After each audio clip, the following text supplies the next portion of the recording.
Kinumpirma ng Civil Aviation Authority of the Philippines na umabot sa 10 flights sa Bicol International Airport ang naapektuhan at sinuspindi kahapon dahil sa isang bomb joke sa isang eroplano ng Cebu Pacific na patungong Manila. Sa investigasyon ng kaapat ng mga otoridad, mayroon naman ng note na naglalaman ng bomb joke sa lavatory o lababo ng nasabing eroplano. Naapektuhan nito ang papaalis at paparating pa lamang na eroplano ng Cebu Pacific sa nasabing airport.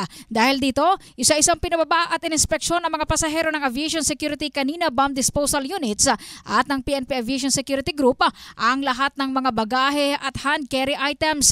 Maliban pa rito, isa pang eroplano ng Philippine Airlines na patungong Bicol ang hindi na pinatuloy at pinabalik na sa Manila dahil sa insidente. Samantalang mariin namang kinondena ni Albay Governor Attorney Edsel Grex Lagman ang pangyayari. Sa kanyang Facebook post, sinabi niyang hindi lahat ng jokes ay nakakatawa, mas lalo pa kung bomb jokes sa loob ng eroplano dahil nakasalalay rito ang kaligtasan ng publiko. Nakikipagtulungan na umano siya sa kaap para madakip at mabigyan ng parusa ang nasa likod nito. Sa ngayon, nakabalik na rin sa normal na operasyon ang BIA. Yan ang report natin sa inyo ng Drive Max Adult Herbal Capsule.